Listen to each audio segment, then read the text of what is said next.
The Book of Judges, Chapter 1. After the death of Joshua, the children of Israel asked of Yahweh, saying, Who should go up for us first against the Canaanites to fight against them? Yahweh said, Judah shall go up. Behold, I have delivered the land into his hand. Judah said to Simeon his brother, Come up with me into my lot, that we may fight against the Canaanites, and I, likewise, will go with you into your lot. So Simeon went with him. Judah went up, and Yahweh delivered the Canaanites and the Perizzites into their hand. They struck 10,000 men in Bezek. They found Adoni-Bezek in Bezek, and they fought against him. They struck the Canaanites and the Perizzites. But Adoni-Bezek fled. They pursued him, caught him, and cut off his thumbs and his big toes. Adoni-Bezek said, 70 kings, having their thumbs and their big toes cut off, scavenged under my table. As I have done, so God has done to me. They brought him to Jerusalem, and he died there.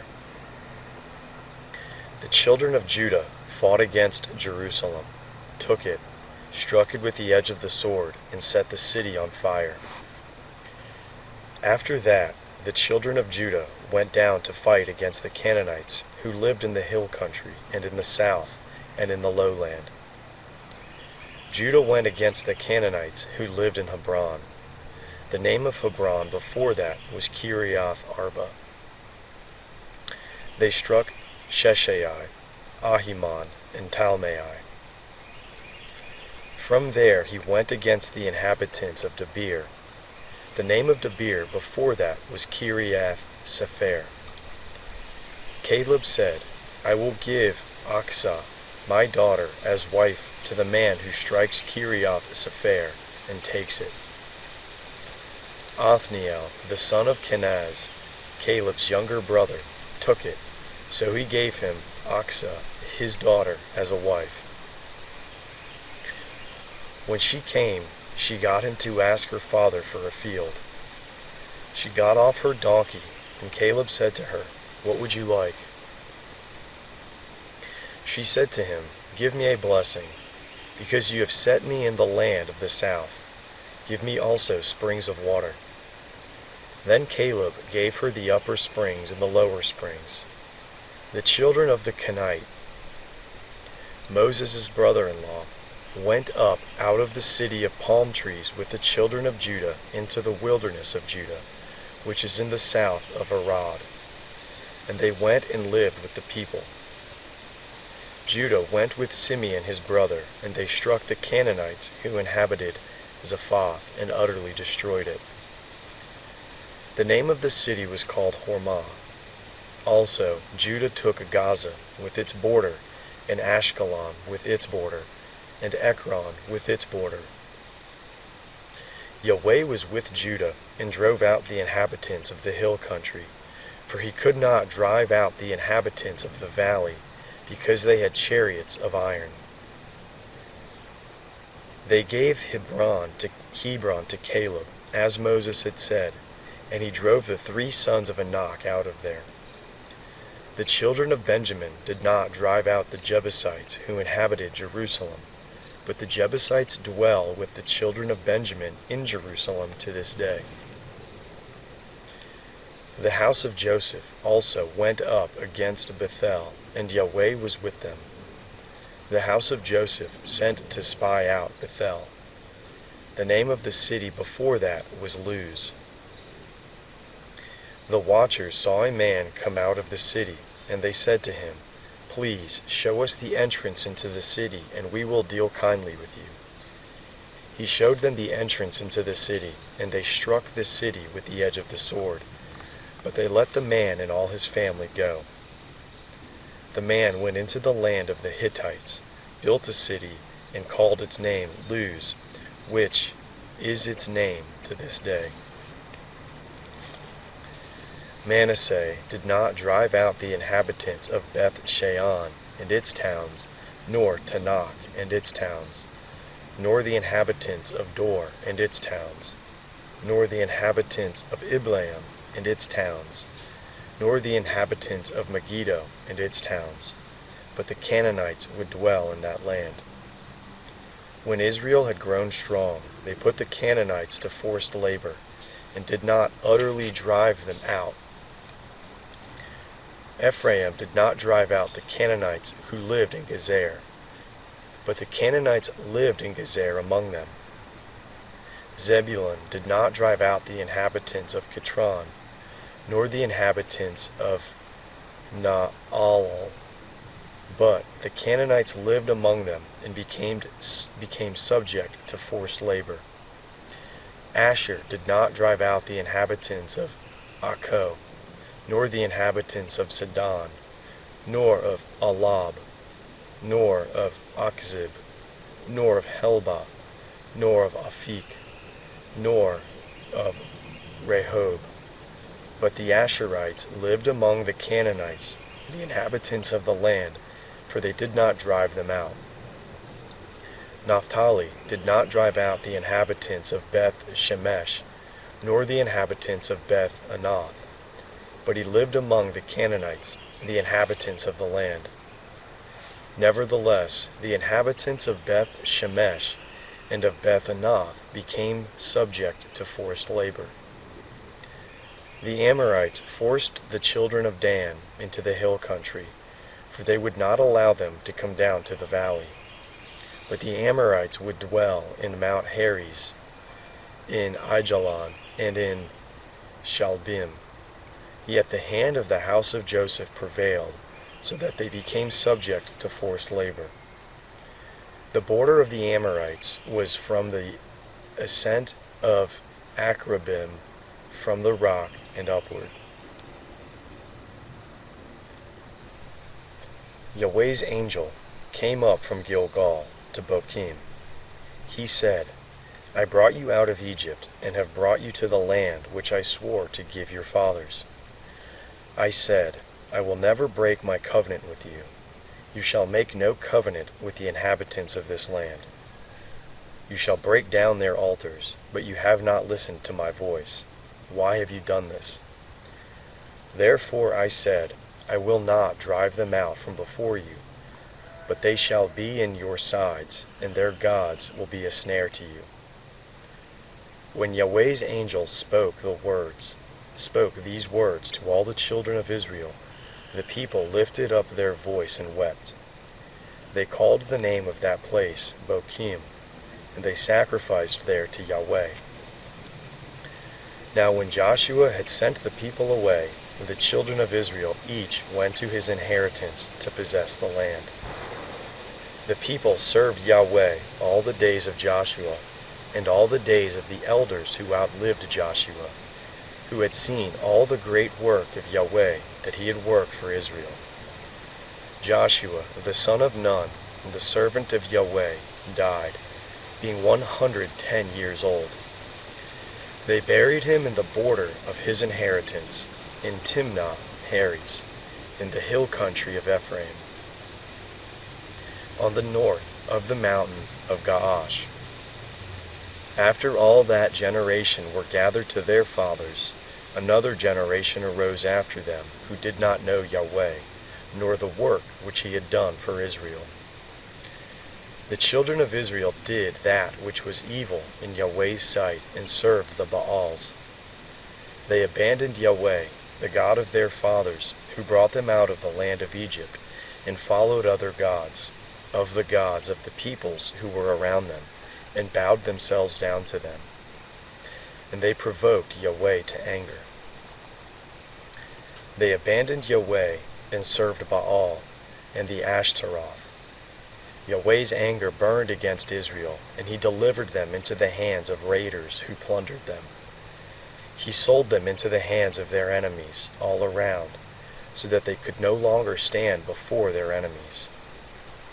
Wherever they went out, Yahweh's hand was against them for evil. As Yahweh had spoken, and as Yahweh had sworn to them, and they were very distressed. Yahweh raised up judges who saved them out of the hand of those who plundered them. Yet they did not listen to their judges, for they prostituted themselves to other gods, and bowed themselves down to them. They quickly turned away from the way in which their fathers walked, obeying Yahweh's commandments. They did not do so. When Yahweh raised up judges for them, then Yahweh was with the judge, and saved them out of the hand of their enemies all the days of the judge. For it grieved Yahweh because of their groaning, by reason of those who oppressed them and troubled them. But when the judge was dead, they turned back and dealt more corruptly than their fathers, in following other gods to serve them and to bow down to them. They did not cease what they were doing to give up their stubborn ways. Yahweh's anger burned against Israel, and he said, "Because this nation transgressed my covenant which I commanded their fathers, and has not listened to my voice, I also will no longer drive out any of the nations that Joshua left when he died from before them, that by them I may test Israel, to see if they will keep Yahweh's way to walk therein, as their fathers kept it, or not." So Yahweh left those nations, without driving them out hastily. He did not deliver them into Joshua's hand.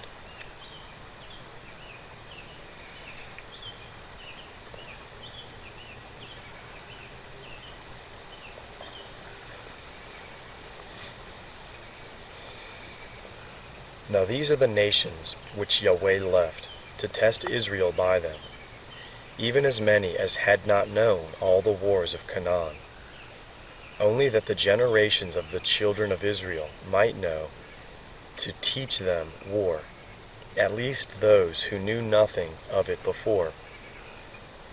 The 5 lords of the Philistines, all the Canaanites, the Sidonians, and the Hivites who lived on Mount Lebanon, from Mount Baal Hermon to the entrance of Hamath. They were left to test Israel by them, to know whether they would listen to Yahweh's commandments, which he commanded their fathers by Moses. The children of Israel lived among the Canaanites, the Hittites, the Amorites, the Perizzites, the Hivites, and the Jebusites. They took their daughters to be their wives, and gave their own daughters to be their sons, and served their gods. The children of Israel did that which was evil in Yahweh's sight, and forgot Yahweh their God, and served the Baals and the Ashtaroth. Therefore Yahweh's anger burned against Israel, and he sold them into the hand of Cushan Rishathaim, king of Mesopotamia. And the children of Israel served Cushan Rishathaim 8 years. When the children of Israel cried to Yahweh, Yahweh raised up a Savior of the children of Israel, who saved them, even Othniel the son of Kenaz, Caleb's younger brother. Yahweh's Spirit came on him, and he judged Israel, and he went out to war. And Yahweh delivered Cushan Rishathaim, king of Mesopotamia, into his hand. His hand prevailed against Cushan Rishathaim. The land had rest 40 years. Then Othniel the son of Kenaz died. The children of Israel again did that which was evil in Yahweh's sight, and Yahweh strengthened Eglon the king of Moab against Israel, because they had done that which was evil in Yahweh's sight. He gathered the children of Ammon and Amalek to himself, and he went and struck Israel, and they possessed the city of palm trees. The children of Israel served Eglon the king of Moab 18 years. But when the children of Israel cried to Yahweh, Yahweh raised up a Savior from them, Ehud the son of Gerah the Benjamite, a left-handed man. The children of Israel sent tribute by him to Eglon, the king of Moab. Ehud made himself a sword which had 2 eagles, a cubit in length, and he wore it under his clothing on his right thigh. He offered the tribute to Eglon, king of Moab. Now Eglon was a very fat man. When Ehud had finished offering the tribute, he sent away the people who carried the tribute. But he himself turned back from the stone idols that were by Gilgal, and said, I have a secret message for you, O king.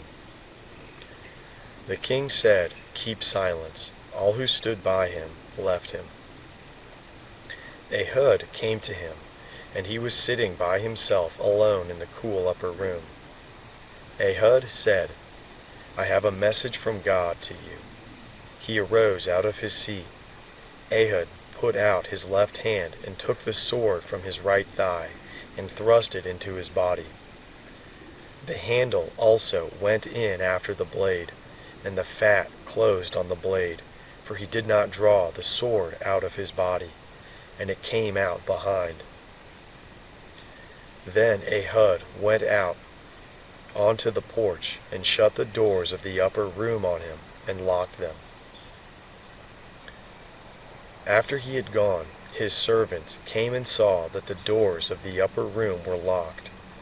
They said, Surely he is covering his feet in the upper room. They waited until they were ashamed, and behold, he did not open the doors of the upper room. Therefore they took the key and opened them, and behold, their lord had fallen down dead on the floor. Ehud escaped while they waited, passed beyond the stone idols, and escaped to Serah. When he had come, he blew a trumpet in the hill country of Ephraim, and the children of Israel went down with him from the hill country, and he led them. He said to them, Follow me, for Yahweh has delivered your enemies, the Moabites, into your hand. They followed him, and took the fords of the Jordan against the Moabites, and did not allow any man to pass over. They struck at that time about 10,000 men of Moab, every strong man, and every man of valor. No man escaped.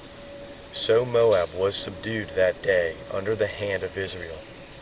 Then the land had rest 80 years. After him was Shamgar, the son of Anath, who struck 600 men of the Philistines with an ox goad. He also saved Israel.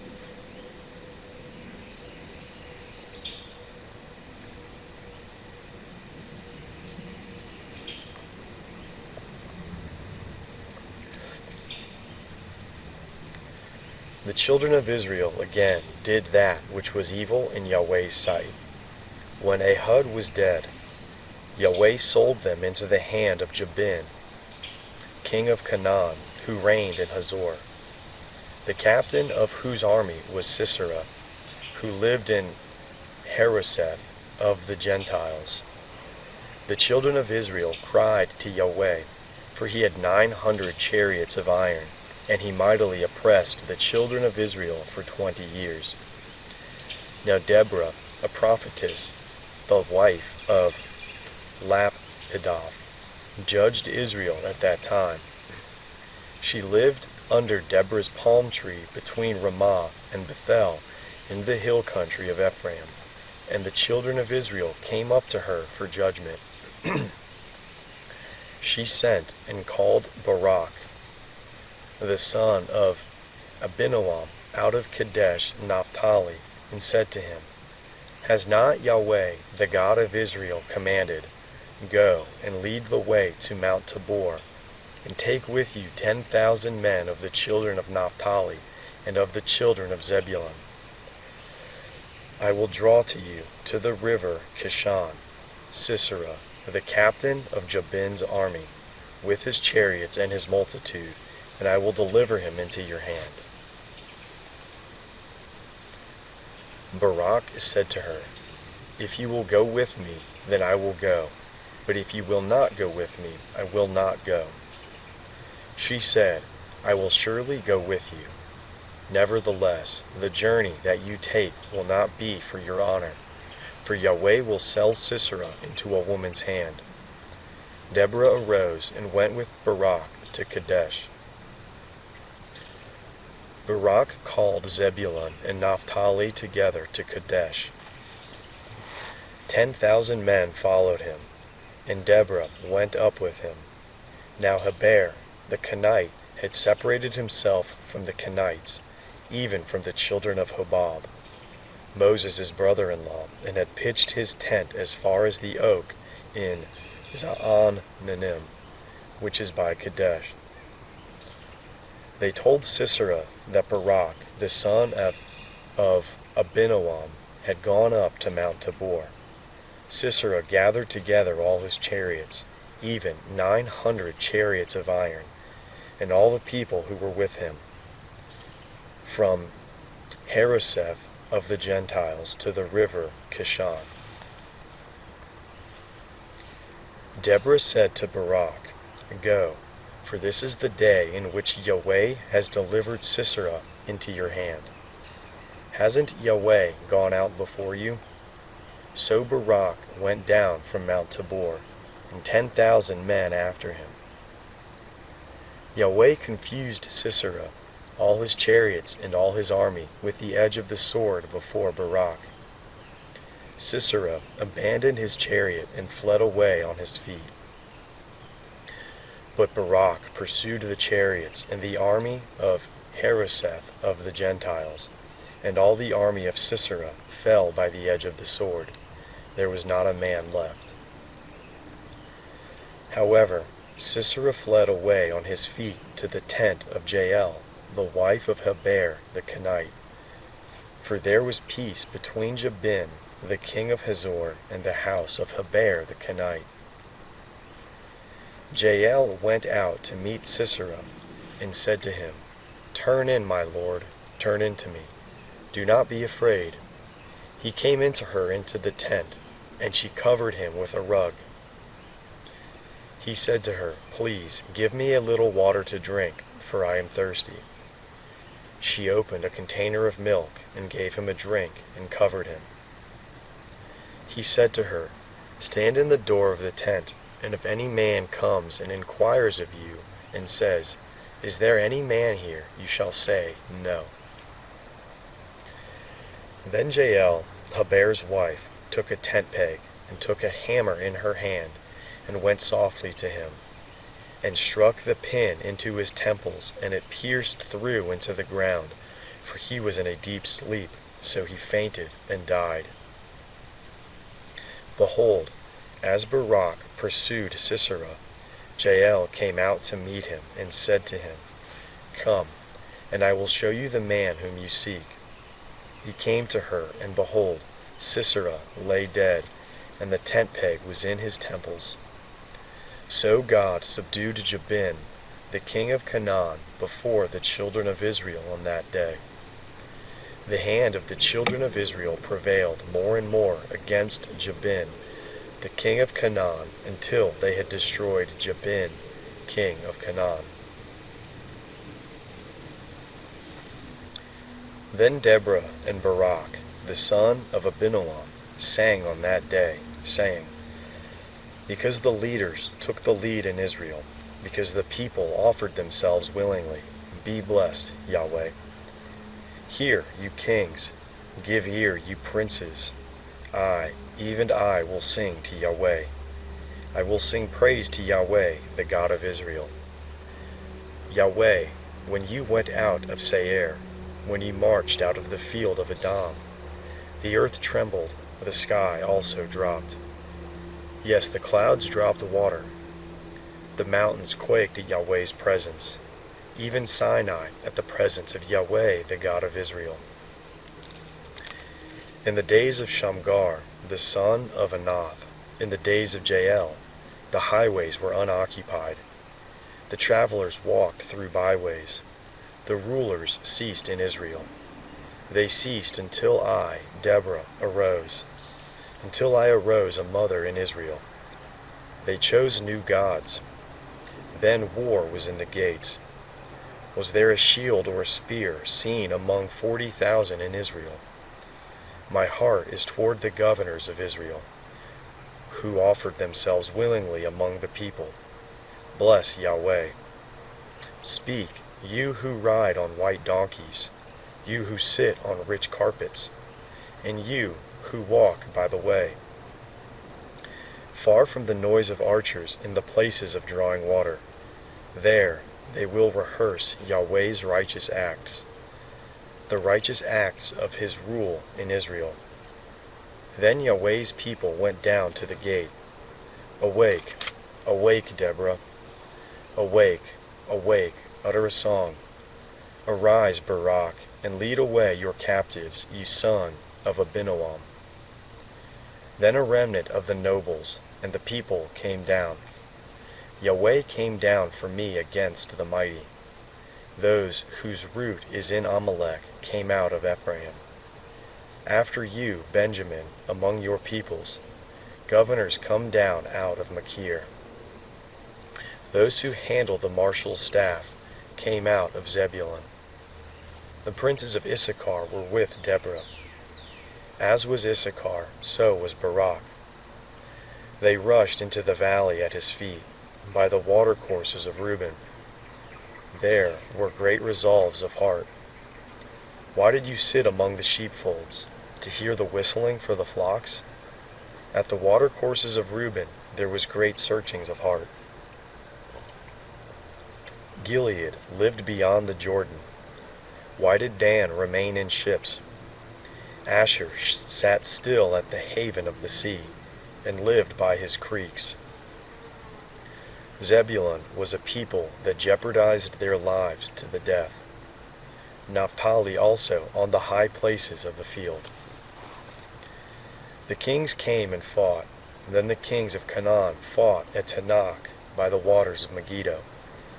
They took no plunder of silver. From the sky the stars fought. From their courses they fought against Sisera.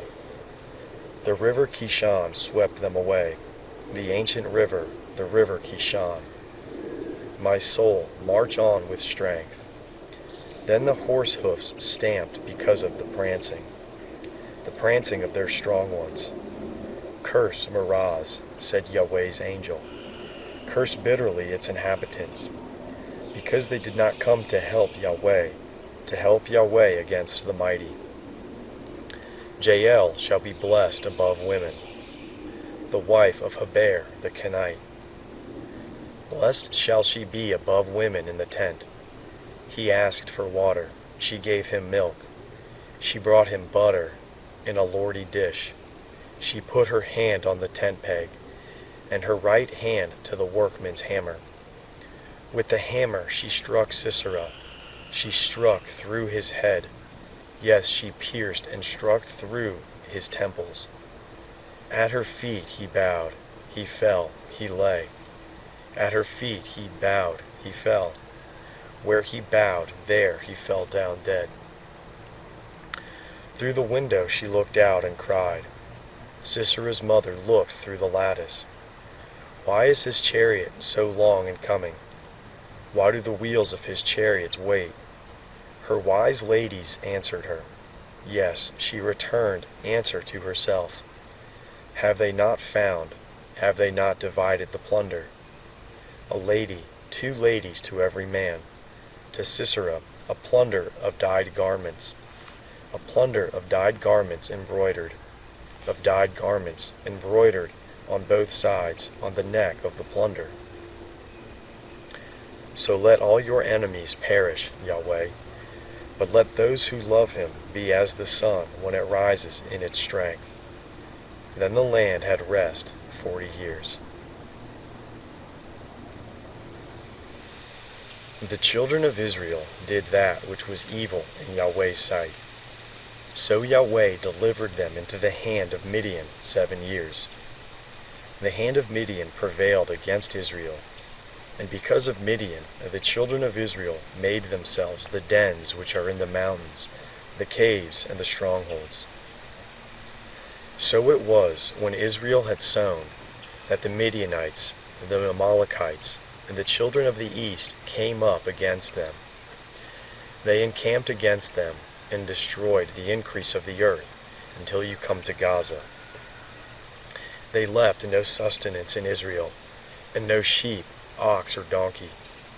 For they came up with their livestock and their tents. They came in as locusts for multitude. Both they and their camels were without number, and they came into the land to destroy it. Israel was brought very low because of Midian, and the children of Israel cried to Yahweh. When the children of Israel cried to Yahweh because of Midian, Yahweh sent a prophet to the children of Israel, and he said to them, Yahweh, the God of Israel, says, I brought you up from Egypt, and brought you out of the house of bondage. I delivered you out of the hand of the Egyptians, and out of the hand of all who oppressed you, and drove them out from before you, and gave you their land.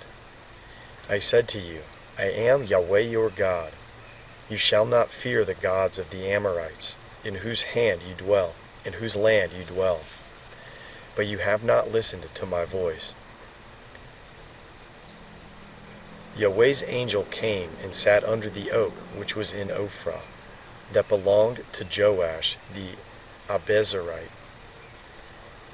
His son Gideon was beating out wheat in the winepress, to hide it from the Midianites.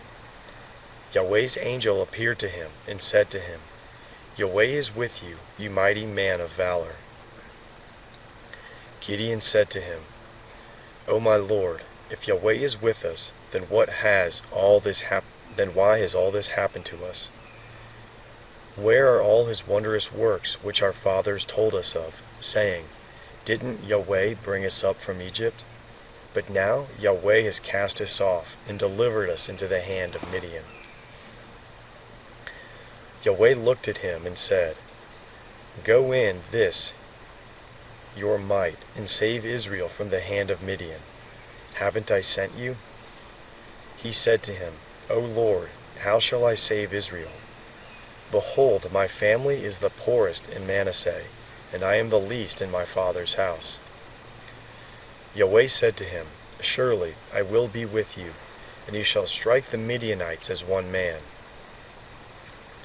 He said to him, If now I have found favor in your sight, then show me a sign that it is you who talk with me. Please do not go away until I come to you, and bring out my present and lay it before you. He said, I will wait until you come back. Gideon went in and prepared a young goat and unleavened cakes of an ephah of meal. He put the meal in a basket, and he put the broth in a pot, and brought it out to him under the yoke, and presented it. The angel of God said to him, Take the meat and the unleavened cakes, and lay them on this rock, and pour out the broth. He did so.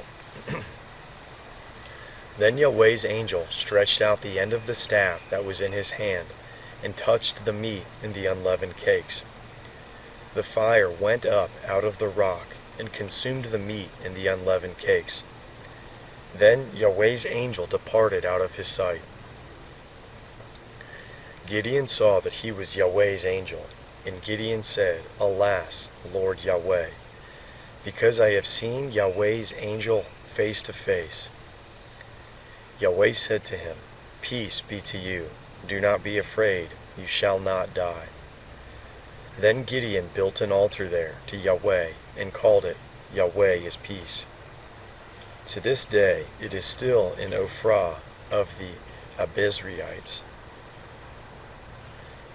That same night Yahweh said to him, Take your father's bull, even the second bull, 7 years old, and throw down the altar of Baal that your father has, and cut down the Asherah that is by it. Then build an altar to Yahweh your God on the top of this stronghold in an orderly way, and take the second bull, and offer a burnt offering with the wood of the Asherah, which you shall cut down. Then Gideon took 10 men of his servants, and did as Yahweh had spoken to him. Because he feared his father's household and the men of the city, he could not do it by day, but he did it by night. When the men of the city arose early in the morning, behold, the altar of Baal was broken down, and the Asherah was cut down that was by it, and the second bull was offered on the altar that was built. They said to one another, Who has done this thing? When they inquired and asked, they said, Gideon, the son of Joash, has done this thing. Then the men of the city said to Joash, Bring out your son, that he may die, because he has broken down the altar of Baal, and because he has cut down the Asherah that was by it. Joash said to all who stood against him, Will you contend for Baal, or will you save him? He who will contend for him, let him be put to death by morning. If he is a god, let him contend for himself, because someone has broken down his altar. Therefore on that day he named him Jerubbaal, saying, Let Baal contend against him, because he has broken down his altar. Then all the Midianites and the Amalekites and the children of the east assembled themselves together, and they passed over, and encamped in the valley of Jezreel. But Yahweh's Spirit came on Gideon, and he blew a trumpet. And Abiezer was gathered together to follow him. He sent messengers throughout all Manasseh, and they also were gathered together to follow him. He sent messengers to Asher, to Zebulun, and to Naphtali, and they came up to meet him. Gideon said to God, If you will save Israel by my hand, if you have spoken, behold, I will put a fleece of wool on the threshing floor. If there is dew on the fleece only, and it is dry on all the ground, then I will know that you will save Israel by my hand, as you have spoken. It was so, for he rose up early on the next day, and pressed the fleece together, and wrung the dew out of the fleece, a bowl full of water. Gideon said to God, Do not let your anger be kindled against me, and I will speak but this once. Please, let me make a trial just this once with the fleece. Let it now be dry only on the fleece, and on all the ground let there be dew. God did so that night, for it was dry on the fleece only, and there was dew on all the ground.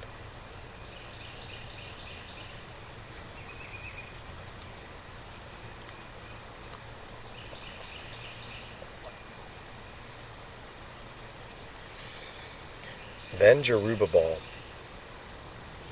who was Gideon, and all the people who were with him, rose up early and encamped beside the spring of Harod.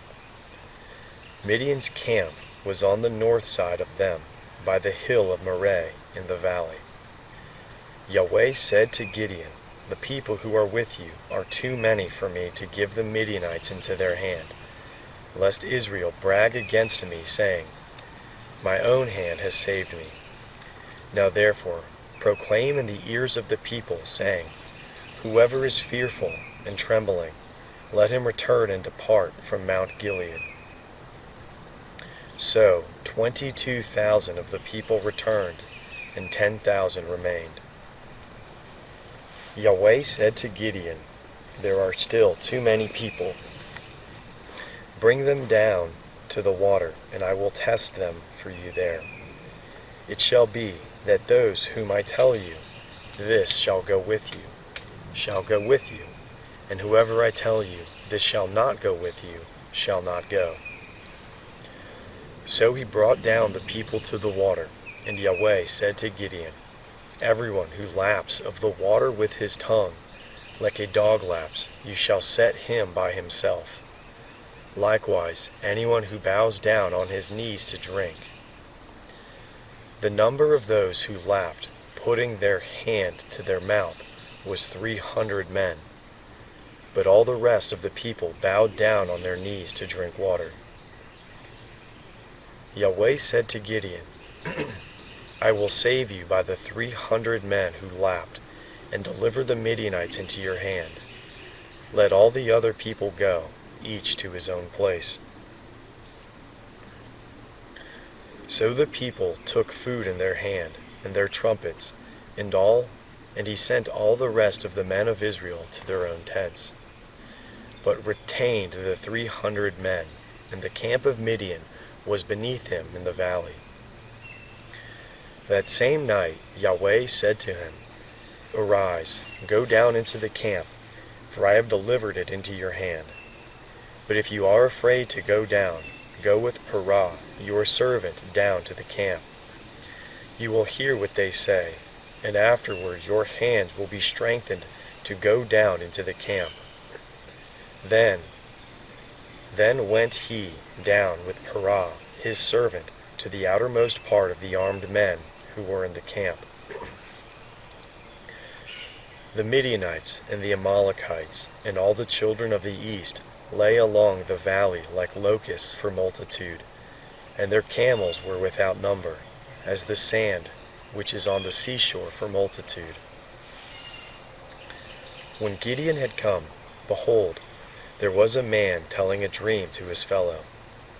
He said, "Behold, I dreamed a dream, and behold, a cake of barley bread tumbled into the camp of Midian, came into the tent, and struck it so that it fell, and turned it upside down, so that the tent lay flat."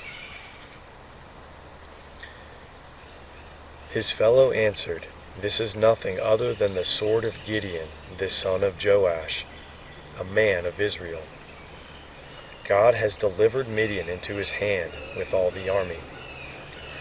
It was so, when Gideon heard the telling of the dream and its interpretation, that he worshipped. Then he returned into the camp of Israel and said, "Arise, Yahweh has delivered the army of Midian into your hand."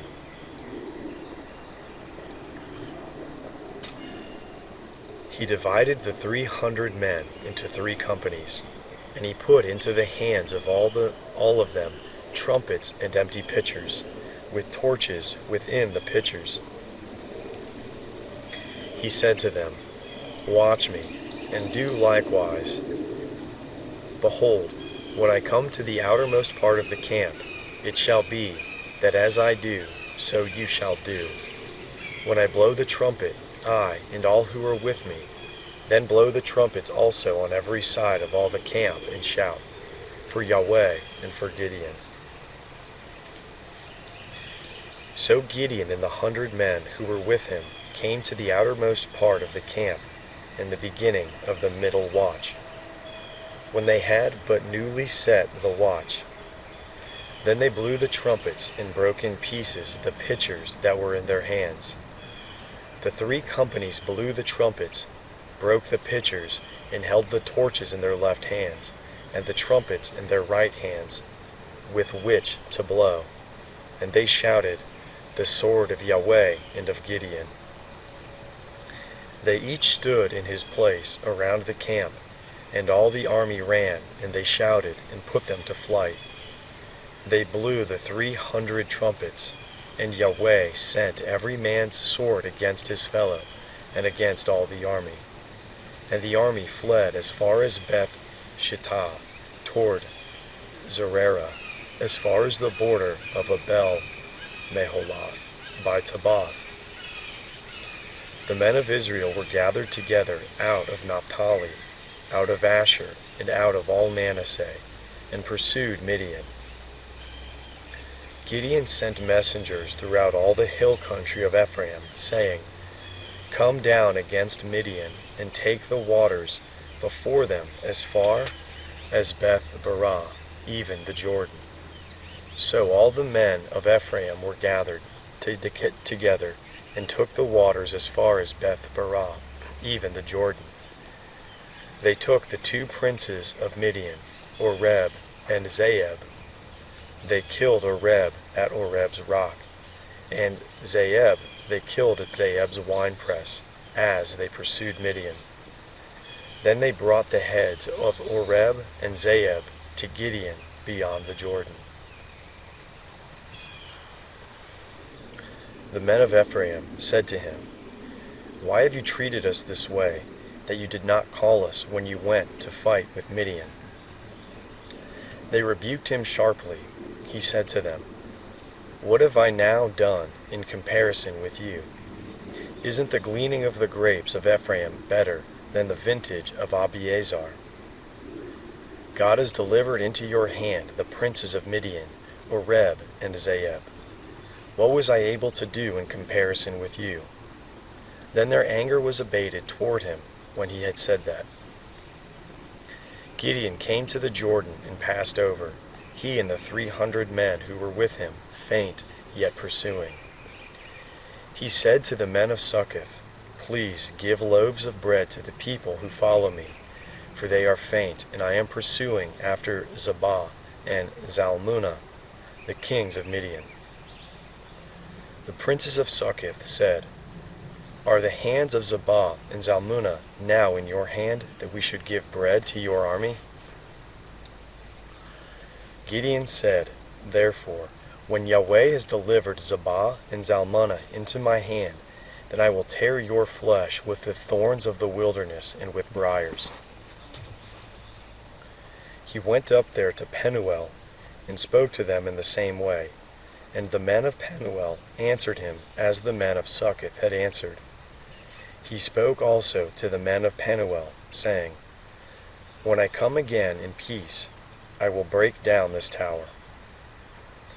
Now Zebah and Zalmunna were in Karkor, and their armies with them, about 15,000 men, all who were left of all the army of the children of the east, for there fell 120,000 men who drew sword. Gideon went up by the way of those who lived in tents on the east of Nobah and Jogbehah, and struck the army, for the army felt secure. Zebah and Zalmunna fled, and he pursued them. He took the 2 kings of Midian, Zebah and Zalmunna, and confused all the army. Gideon, the son of Joash, returned from the battle, from the ascent of Heres. He caught the young man of the men of Succoth, and inquired of him. And he described for him the princes of Succoth and its elders, 77 men. He came to the men of Succoth and said, "See Zebah and Zalmunna, concerning whom you taunted me, saying, Are the hands of Zebah and Zalmunna now in your hand, that we should give bread to your men who are weary?" He took the elders of the city, and thorns of the wilderness, and briars, and with them he taught the men of Succoth. He broke down the tower of Penuel, and killed the men of the city.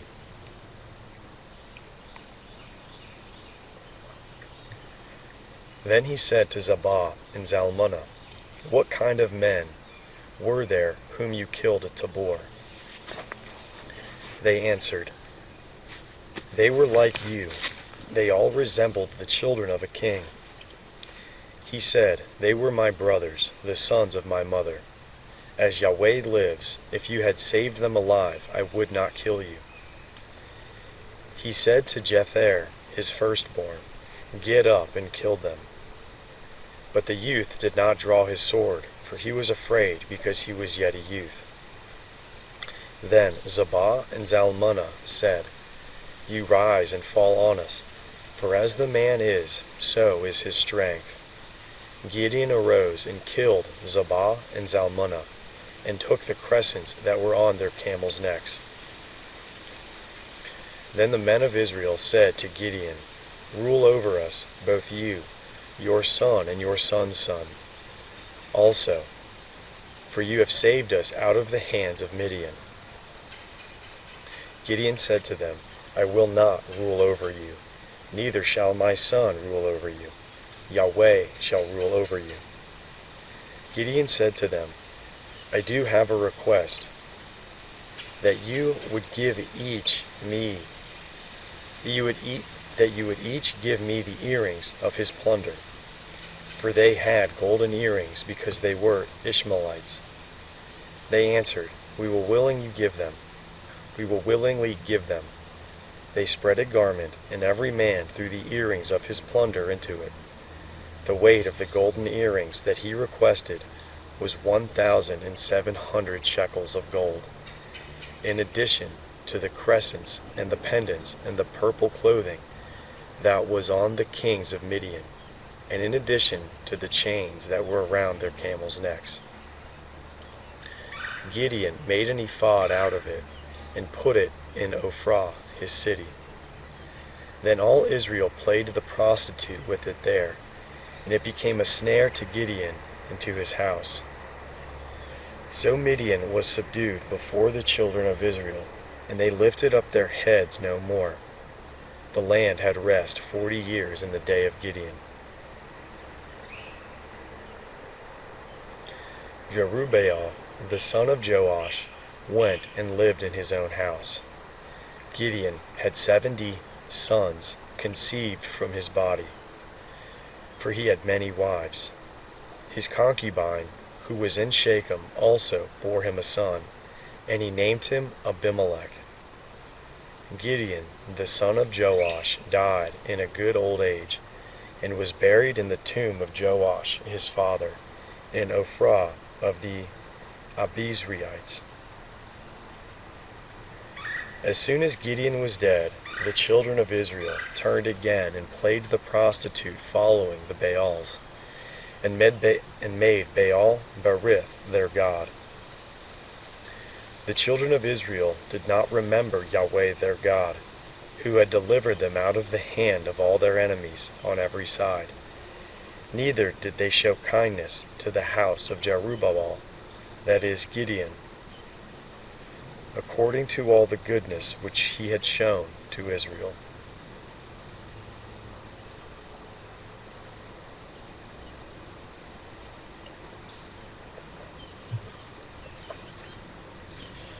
Abimelech, the son of Jerubbaal, went to Shechem to his mother's brothers, and spoke with them and with all the family of the house of his mother's father, saying, Please speak in the ears of all the men of Shechem. Is it better for you that all the sons of Jerubbaal, who are 70 persons, rule over you, or that one rule over you? Remember also that I am your bone and your flesh. His mother's brothers spoke of him in the ears of all the men of Shechem all these words. Their hearts inclined to follow Abimelech, for they said, He is our brother. They gave him 70 pieces of silver out of the house of Baal Berith, with which Abimelech hired vain and reckless fellows who followed him. He went to his father's house at Ophrah, and killed his brothers, the sons of Jerubbaal, being 70 persons on one stone. But Jotham, the youngest son of Jerubbaal, was left, for he hid himself. All the men of Shechem assembled themselves together with all the house of Millo, and went and made Abimelech king by the oak of the pillar that was in Shechem. When they told it to Jotham, he went and stood on the top of Mount Gerizim, and lifted up his voice, cried out, and said to them, Listen to me, you men of Shechem, that God may listen to you. The trees sent out to anoint a king over themselves. They said to the olive tree, Reign over us. But the olive tree said to them, Should I stop producing my oil with which they honor God and men by me, and go to wave back and forth over the trees? The trees said to the fig tree, Come and reign over us. But the fig tree said to them, Should I leave my sweetness and my good fruit, and go to wave back and forth over the trees? The trees said to the vine, Come and reign over us. The vine said to them, Should I leave my new wine, which cheers God and man, and go to wave back and forth over the trees? Then all the trees said to the bramble, Come and reign over us. The bramble said to the trees, If in truth you anoint me king over you, then come and take refuge in my shade, and if not, let fire come out of the bramble and devour the cedars of Lebanon. Now therefore, if you have dealt truly and righteously, in that you have made Abimelech king, and you have dealt well with Jerubbaal and his house, and have done to him according to the deserving of his hand, for my father fought for you, risked his life, and delivered you out of the hand of Midian, and you have risen up against my father's house today, and have slain his sons, 70 persons on one stone, and have made Abimelech, the son of his female servant, king over the men of Shechem, because he is your brother. If you then have dealt truly and righteously with Jerubbaal and with his house today, then rejoice in Abimelech, and let him also rejoice in you. But if not, let fire come out from Abimelech, and devour the men of Shechem and the house of Millo, and let fire come out from the men of Shechem and from the house of Millo, and devour Abimelech.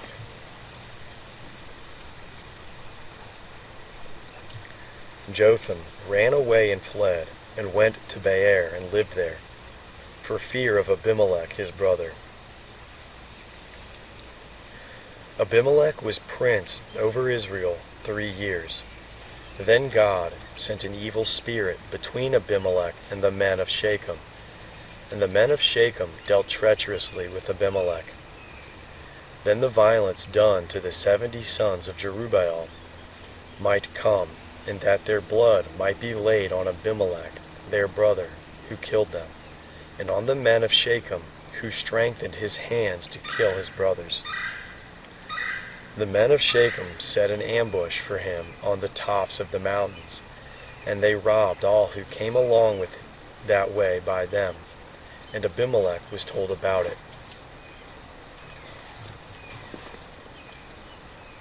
Gaal, the son of Ebed, came with his brothers and went over to Shechem, and the men of Shechem put their trust in him.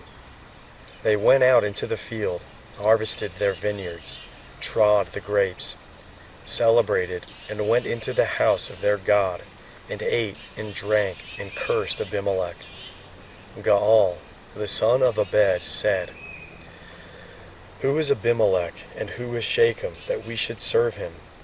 Isn't he the son of Jerubbaal? Isn't Zebul his officer? Serve the men of Hamor, the father of Shechem. But why should we serve him? I wish that his people were under my hand. Then I would remove Abimelech." He said to Abimelech, "Increase your army and come out." Then Zebul, the ruler of the city, heard the words of Gaal, the son of Ebed. His anger burned. He sent messengers to Abimelech craftily, saying, "Behold, Gaal, the son of Ebed, and his brothers have come to Shechem, and behold, they incite the city against you. Now therefore, go up by night, you and the people who are with you, and lie in wait in the field. It shall be that in the morning, as soon as the sun is up, you shall rise early and rush on the city. Behold, when he and the people who are with him come out against you, then may you do to them as you shall find occasion." Abimelech rose up, and all the people who were with him, by night, and they laid wait against Shechem in 4 companies. Gaal, the son of Ebed, went out, and stood in the entrance of the gate of the city. Abimelech rose up, and the people who were with him, from the ambush. When Gaal saw the people, he said to Zebul, "Behold, people are coming down from the tops of the mountains." Zebul said to him, "You see the shadows of the mountains as if they were men." Gaal spoke again, and said, "Behold, people are coming down by the middle of the land, and one company comes by the way of the oaks of Meon-Anim." Then Zebul said to him, "Now, where is your mouth, that you said, Who is Abimelech, that we should serve him? Isn't this the people that you have despised? Please, go out now and fight with them. Gaal went out before the men of Shechem and fought with Abimelech.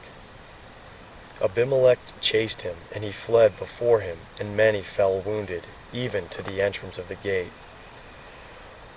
Abimelech lived at Aramah, and Zebul drove out Gaal and his brothers, that they should not dwell in Shechem. On the next day the people went out into the field, and they told Abimelech. He took the people and divided them into 3 companies, and laid wait in the field, and he looked, and behold, the people came out of the city. So he rose up against them and struck them. Abimelech and the companies that were with him rushed forward and stood in the entrance of the gate of the city, and the 2 companies rushed on all who were in the field and struck them. Abimelech fought against the city all that day, and he took the city and killed the people in it. He beat down the city and sowed it with salt.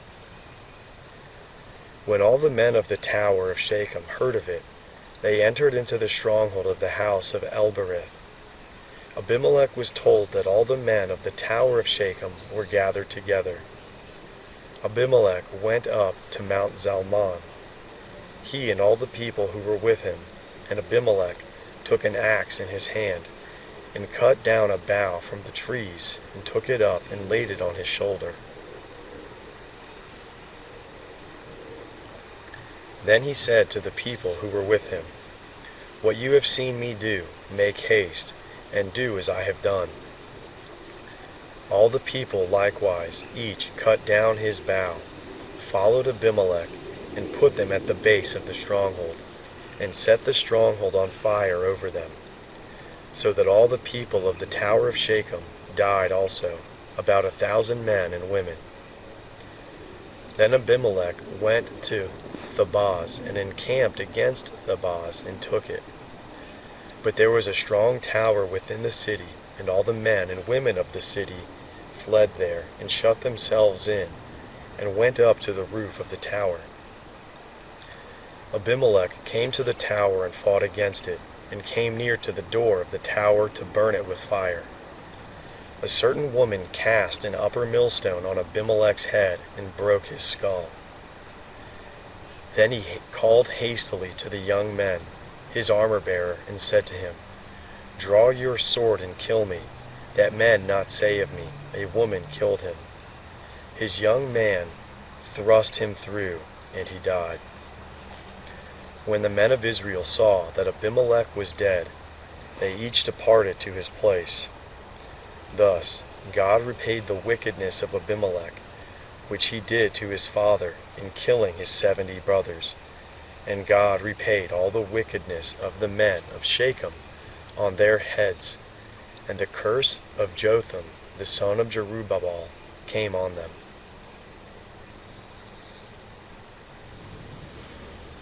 After Abimelech, Tola the son of Puah, the son of Dodo, a man of Issachar, arose to save Israel.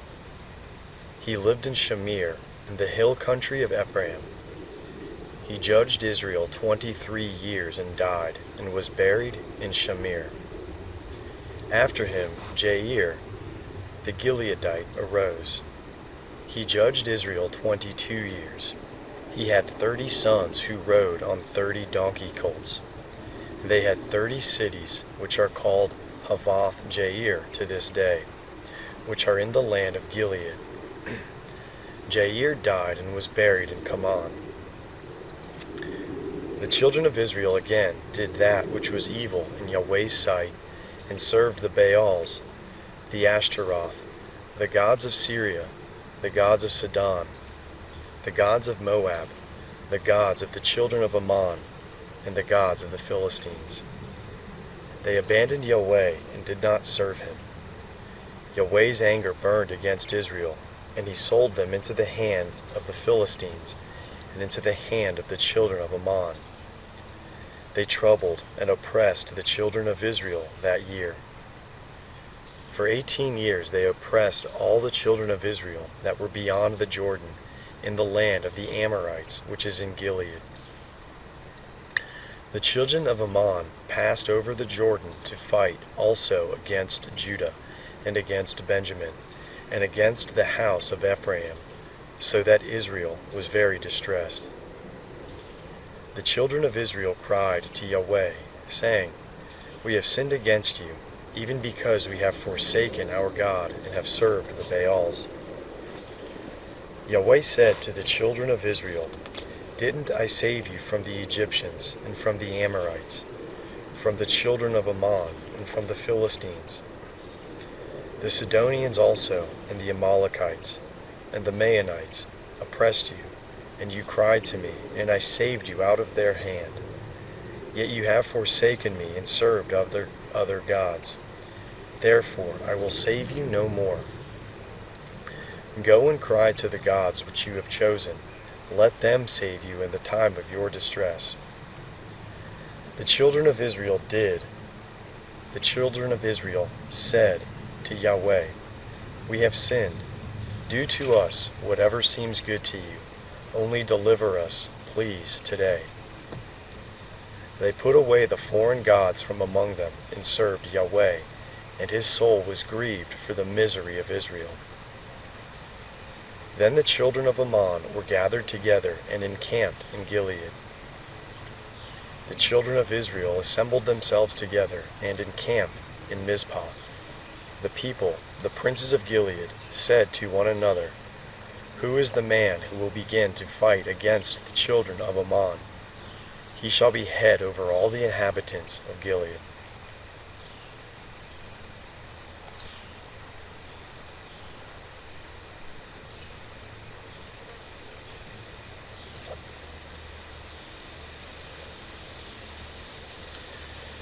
Now Jephthah the Gileadite was a mighty man of valor.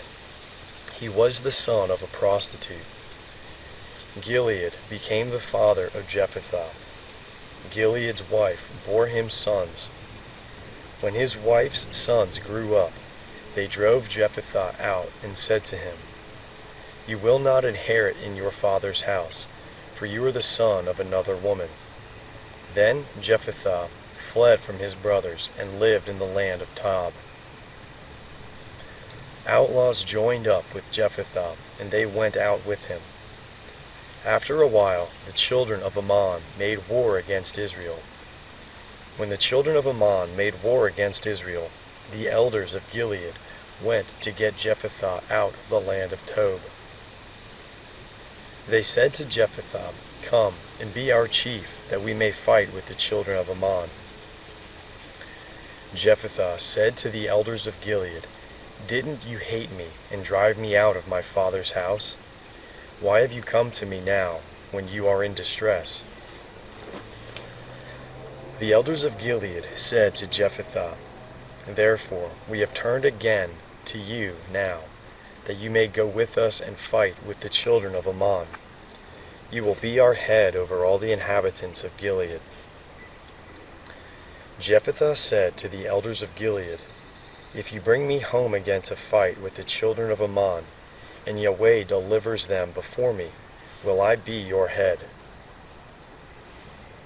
The elders of Gilead said to Jephthah, Yahweh will be witness between us. Surely we will do what you say. Then Jephthah went with the elders of Gilead, and the people made him head and chief over them. Jephthah spoke all his words before Yahweh in Mizpah.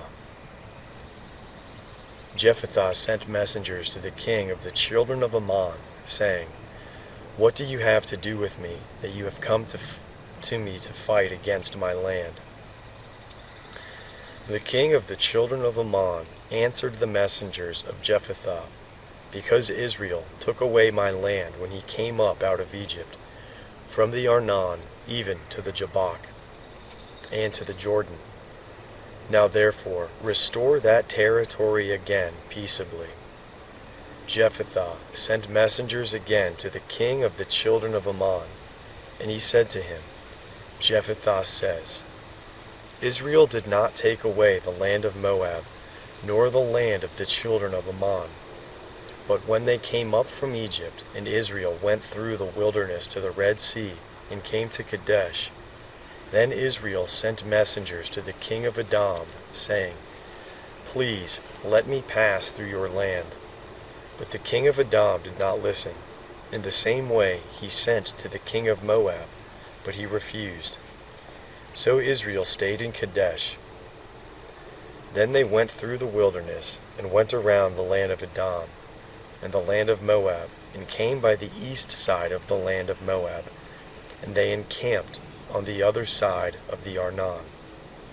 But they did not come within the border of Moab, for the Arnon was the border of Moab. Israel sent messengers to Sihon, king of the Amorites, the king of Heshbon. And Israel said to him, Please, let us pass through your land to my place. But Sihon did not trust Israel to pass through his border. But Sihon gathered all his people together, and encamped in Jahaz, and fought against Israel. Yahweh, the God of Israel, delivered Sihon and all his people into the hand of Israel, and they struck them. The hand of Israel, and they struck them. So Israel possessed all the land of the Amorites, the inhabitants of that country. They possessed all the border of the Amorites, from the Arnon even to the Jabbok, and from the wilderness even to the Jordan. So now Yahweh, the God of Israel, has dispossessed the Amorites from before his people Israel, and should you possess them? Won't you possess that which Chemosh your God gives you to possess? So whatever Yahweh our God has dispossessed from before us, them will we possess. Then are you anything better than Balak, the son of Zippor, king of Moab? Did he ever strive against Israel, or did he ever fight against them? Israel lived in Heshbon and its towns, and in Aroer and its towns, and in all the cities that are along the side of the Arnon for 300 years. Why didn't you recover them within that time? Therefore I have not sinned against you, but you do me wrong to war against me. May Yahweh the judge be judge today between the children of Israel and the children of Ammon. However, the king of the children of Ammon did not listen to the words of Jephthah, which he sent them. Then Yahweh's Spirit came on Jephthah, and he passed over Gilead and Manasseh, and passed over Mizpah to Gilead. And from Mizpah of Gilead he passed over to the children of Ammon. Jephthah vowed a vow to Yahweh, and said, If you will indeed deliver the children of Ammon into my hand, then it shall be, that whatever comes out of the doors of my house to meet me, when I return in peace from the children of Ammon, it shall be Yahweh's, and I will offer it up for a burnt offering. So Jephthah passed over to the children of Ammon to fight against them, and Yahweh delivered them into his hand. He struck them from Aroer until you come to Minnith, even 20 cities, and the Abel Cheramim, with a very great slaughter. So the children of Ammon were subdued before the children of Israel. Jephthah came to Mizpah to his house, and behold, his daughter came out to meet him, with tambourines and with dances. She was his only child. Beside her he had neither son nor daughter. When he saw her, he tore his clothes and said, Alas, my daughter, you have brought me very low, for you are one of those who trouble me. For I have opened my mouth to Yahweh, and I cannot go back. She said to him, My father, you have opened your mouth to Yahweh. Do to me according to that which has proceeded out of your mouth, because Yahweh has taken vengeance for you on your enemies, and on the children of Ammon." Then she said to her father, "Let this thing be done for me. Leave me alone 2 months, that I may depart and go down to the mountains, and bewail my virginity, I and my companions." He said, "Go." He sent her away for 2 months, and she departed, she and her companions, and mourned her virginity on the mountains. At the end of 2 months she returned to her father, who did with her according to his vow which he had vowed. She was a virgin. It became a custom in Israel that the daughters of Israel went yearly to celebrate the daughter of Jephthah, the Gileadite, 4 days in a year. The men of Ephraim were gathered together and passed northward. And they said to Jephthah, "Why did you pass over to fight against the children of Ammon, and did not call us to go with you? We will burn your house around you with fire." Jephthah said to them, "I and my people were at great strife with the children of Ammon, and when I called you, you did not save me out of their hand. When I saw that you did not save me, I put my life in my hand, and passed over against the children of Ammon, and Yahweh delivered them into my hand. Why then have you come up to me today, to fight against me?" Then Jephthah gathered together all the men of Gilead, and fought with Ephraim. The men of Gilead struck Ephraim, because they said, "You are a fugitive of Ephraim, you Gileadites, in the middle of Ephraim, and in the middle of Manasseh." The Gileadites took the fords of the Jordan against the Ephraimites. Whenever a fugitive of Ephraim said, "Let me go over," the men of Gilead said to him, "Are you an Ephraimite?" If he said no, then they said to him, "Now say Shibboleth," and he said Sibboleth, for he could not manage to pronounce it correctly. Then they seized him and killed him at the fords of the Jordan. At that time 42,000 of Ephraim fell. Jephthah judged Israel 6 years. Then Jephthah the Gileadite died, and was buried in the city of Gilead. After him Ibzan of Bethlehem judged Israel. He had 30 sons. He sent his 30 daughters outside his clan, and he brought in 30 daughters from outside his clan for his sons. He judged Israel 7 years. Ibzan died and was buried at Bethlehem. After him Elon the Zebulunite judged Israel, and he judged Israel 10 years. Elon the Zebulunite died and was buried in Aijalon in the land of Zebulun. After him Abdon the son of Hillel the Pirathonite judged Israel. He had 40 sons and 30 sons' sons who rode on 70 donkey colts. He judged Israel 8 years. Abdon the son of Hillel the Pirathonite died and was buried in Pirathon in the land of Ephraim, in the hill country of the Amalekites.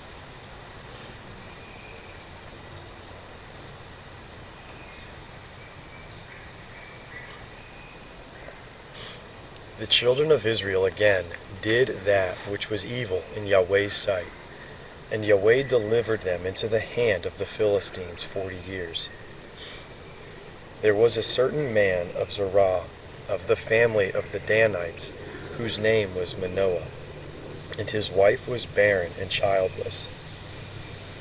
Yahweh's angel appeared to the woman and said to her, "See now, you are barren and childless, but you shall conceive and bear a son.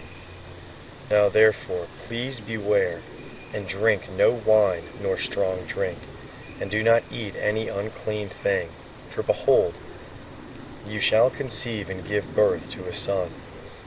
No razor shall come on his head, for the child shall be a Nazirite to God from the womb. He shall begin to save Israel out of the hand of the Philistines."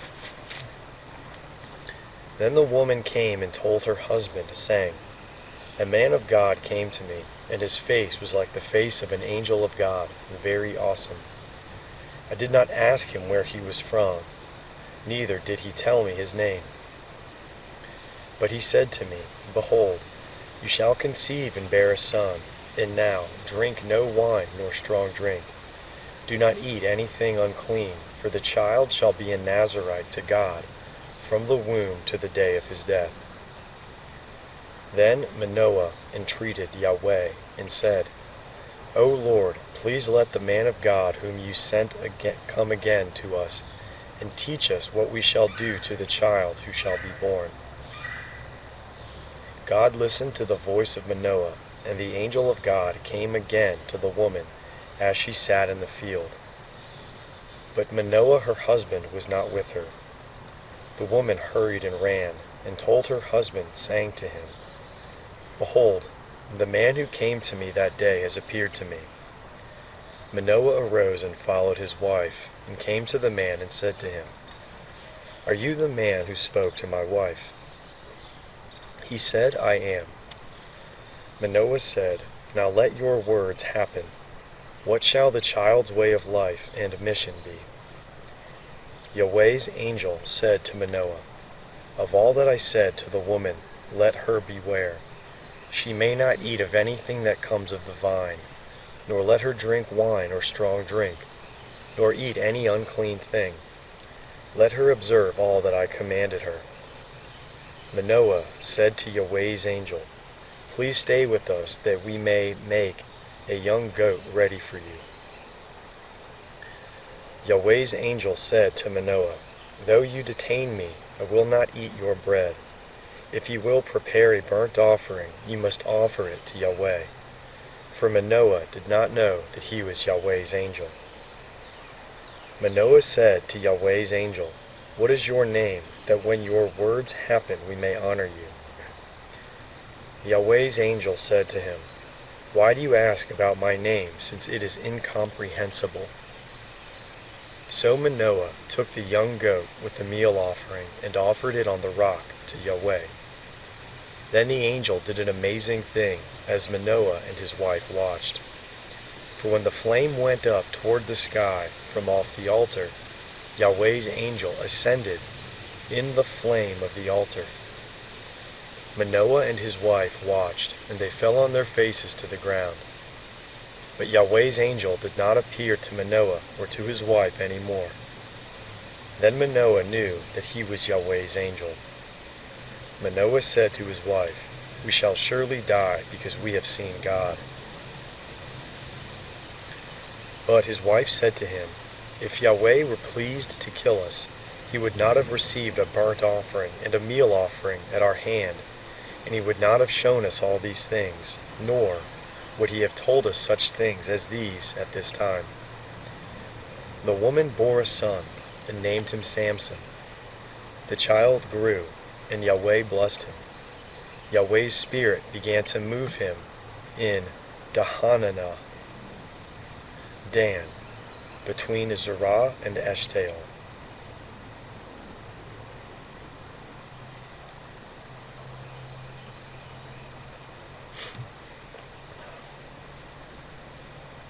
Samson went down to Timnah, and saw a woman in Timnah of the daughters of the Philistines. He came up and told his father and his mother, saying, 'I have seen a woman in Timnah of the daughters of the Philistines. Now therefore get her for me as my wife.' And then his father and his mother said to him, 'Isn't there a woman among your brother's daughters, or among all my people, that you go to take a wife of the uncircumcised Philistines?' Samson said to his father, 'Get her for me, for she pleases me well.' But his father and his mother did not know that it was of Yahweh, for he sought an occasion against the Philistines. Now at that time the Philistines ruled over Israel. Then Samson went down to Timnah with his father and his mother, and came to the vineyards of Timnah. And behold, a young lion roared at him. Yahweh's Spirit came mightily on him, and he tore him as he would have torn a young goat with his bare hands. But he did not tell his father or his mother what he had done. He went down and talked with the woman, and she pleased Samson well. After a while he returned to take her, and he went over to see the carcass of the lion. And behold, there was a swarm of bees at the body of the lion, and honey. He took it into his hands and went on, eating as he went. He came to his father and mother and gave to them, and they ate. But he did not tell them that he had taken the honey out of the lion's body. His father went down to the woman, and Samson made a feast there, for the young men used to do so. When they saw him, they brought 30 companions to be with him. Samson said to them, "Let me tell you a riddle now. If you can tell me the answer within the 7 days of the feast, and find it out, then I will give you 30 linen garments and 30 changes of clothing. But if you cannot tell me the answer, then you shall give me 30 linen garments and 30 changes of clothing." They said to him, "Tell us your riddle, that we may hear it." He said to them, "Out of the eater came out food. Out of the strong came out sweetness." They couldn't, in 3 days, declare the riddle. On the 7th day they said to Samson's wife, "Entice your husband, that he may declare to us the riddle, lest we burn you and your father's house with fire. Have you called us to impoverish us? Isn't that so?" Samson's wife wept before him and said, "You just hate me. You do not love me. You have told a riddle to the children of my people, and have not told it to me." He said to her, "Behold, I have not told my father or my mother, so why should I tell you?" She wept before him the 7 days while their feast lasted, and on the 7th day he told her, because she pressed him severely. And she told the riddle to the children of her people. The men of the city said to him on the 7th day, before the sun went down, "What is sweeter than honey, and what is stronger than a lion?" He said to them, "If you had not plowed with my heifer, you would not have found out my riddle." Yahweh's Spirit came mightily on him, and he went down to Ashkelon and struck 30 men of them. He took their plunder, then gave the changes of clothing to those who declared the riddle. His anger burned, and he went up to his father's house. But Samson's wife was given to his companion who had been his friend.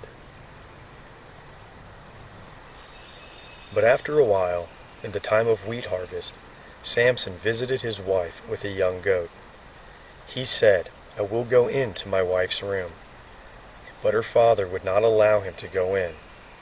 Her father said, "I most certainly thought that you utterly hated her. Therefore I gave her to your companion. Isn't her younger sister more beautiful than she? Please, take her instead." Samson said to them, "This time I will be blameless in the case of the Philistines when I harm them."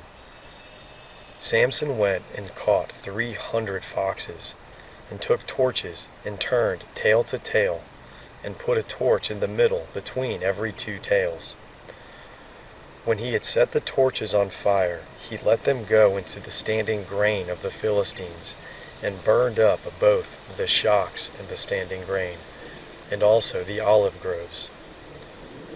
Then the Philistines said, "Who has done this?"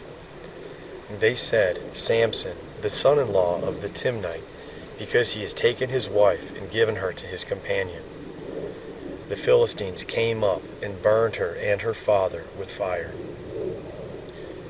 Samson said to them, "If you behave like this, surely I will take revenge on you, and after that I will cease." He struck them hip and thigh with a great slaughter, and he went down and lived in the cave in Etam's rock. Then the Philistines went up and camped in Judah and spread themselves in Lehi. The men of Judah said, "Why have you come up against us?" They said, "We have come up to bind Samson, to do to him as he has done to us." Then 3,000 men of Judah went down to the cave in Etam's rock, and said to Samson, "Don't you know that the Philistines are rulers over us? What then is this that you have done to us?" He said to them, "As they did to me, so I have done to them." They said to him, "We have come down to bind you, that we may deliver you into the hand of the Philistines." Samson said to them, "Swear to me that you will not attack me yourselves." They spoke to him, saying, "No, but we will bind you securely and deliver you into their hands. But surely we will not kill you." They bound him with 2 new ropes and brought him up from the rock. When he came to Lehi, the Philistines shouted as they met him. Then Yahweh's Spirit came mightily on him, and the ropes that were on his arms became as flax that was burned with fire, and his bands dropped from off his hands. He found a fresh jawbone of a donkey, put out his hand, took it, and struck 1,000 men with it. Samson said, "With the jawbone of a donkey, heaps on heaps.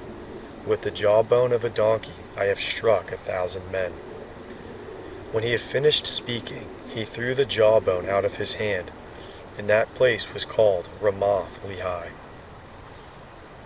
He was very thirsty, and called on Yahweh, and said, "You have given this great deliverance by the hand of your servant, and now shall I die of thirst and fall into the hands of the uncircumcised?" But God split the hollow place that is in Lehi, and water came out of it. When he had drunk, his spirit came again, and he revived. Therefore its name was called En-Hekkor, which is in Lehi to this day. He judged Israel 20 years in the days of the Philistines.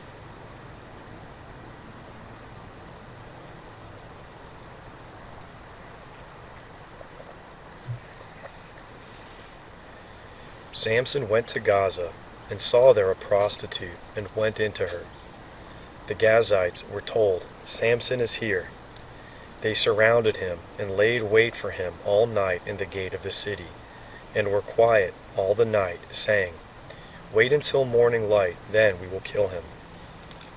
Samson lay until midnight, then arose at midnight, and took hold of the doors of the gate of the city, with the 2 posts, and plucked them up, bar and all, and put them on his shoulders, and carried them up to the top of the mountain that is before Hebron. It came to pass afterward that he loved a woman in the valley of Sorek, whose name was Delilah.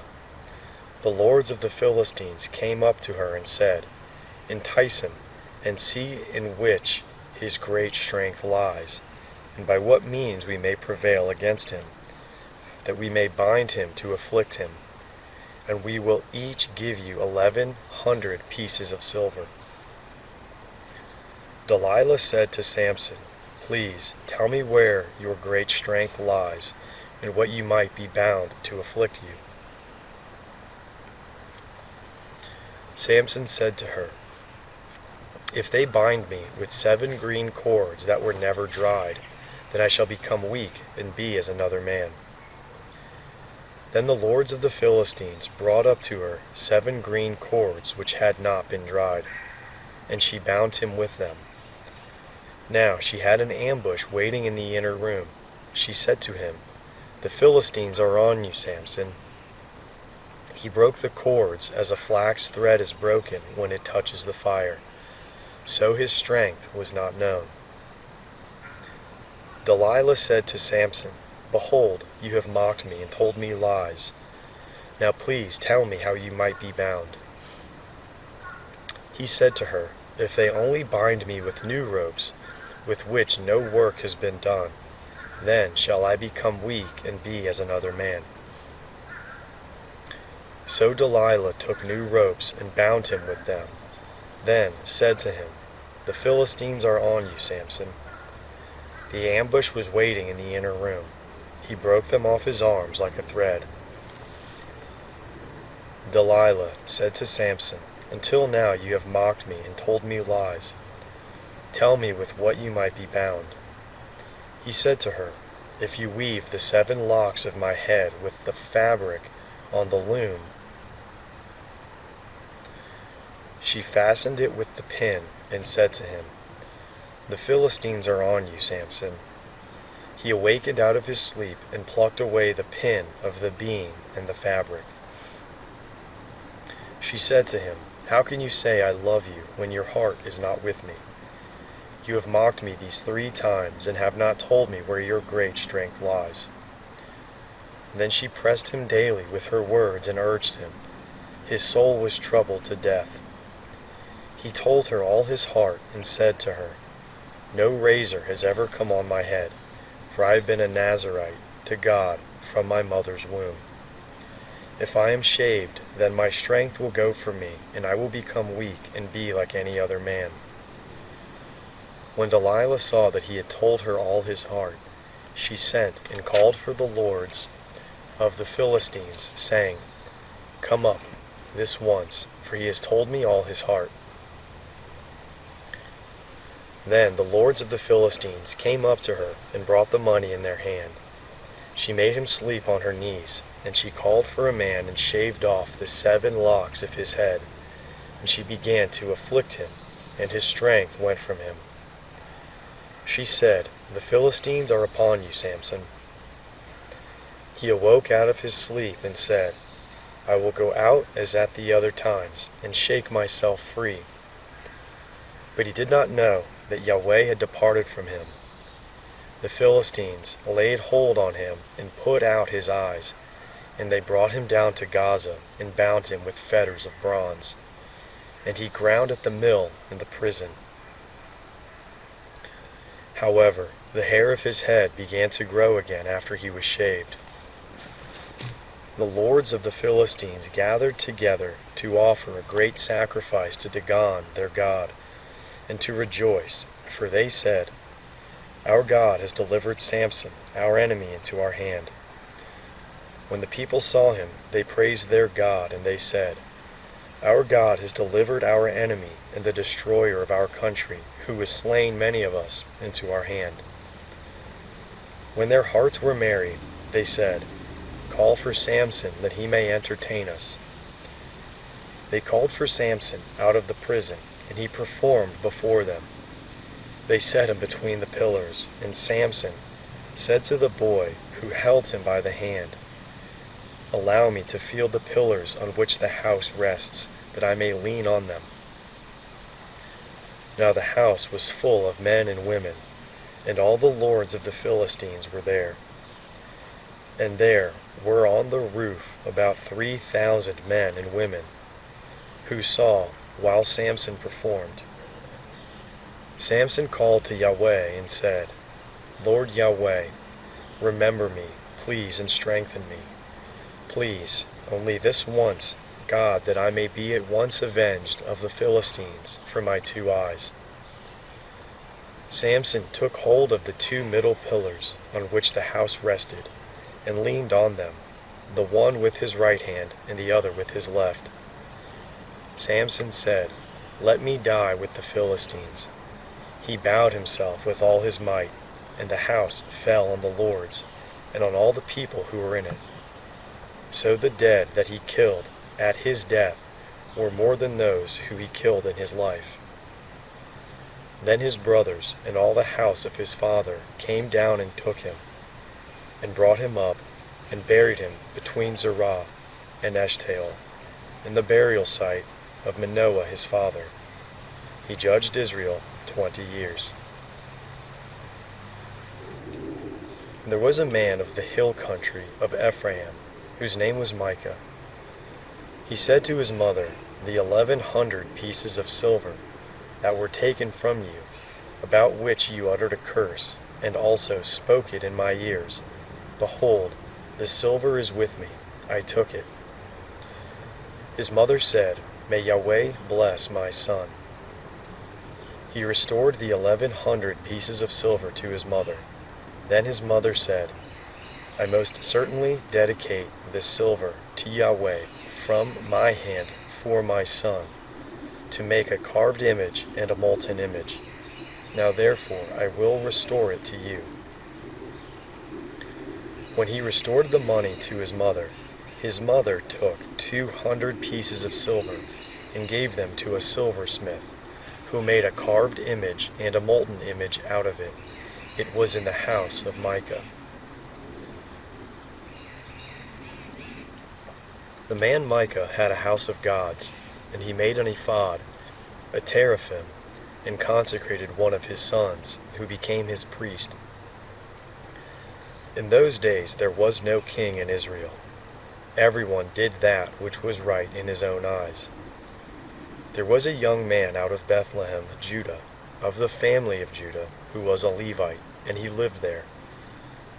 The man departed out of the city, out of Bethlehem, Judah, to live where he could find a place, and he came to the hill country of Ephraim, to the house of Micah, as he traveled. Micah said to him, "Where did you come from?" He said to him, "I am a Levite of Bethlehem, Judah, and I am looking for a place to live." Micah said to him, "Dwell with me, and be to me a father and a priest, and I will give you 10 pieces of silver per year, a suit of clothing, and your food." So the Levite went in. The Levite was content to dwell with the man, and the young man was to him as one of his sons. Micah consecrated the Levite, and the young man became his priest, and was in the house of Micah. Then Micah said, "Now I know that Yahweh will do good to me, since I have a Levite as my priest."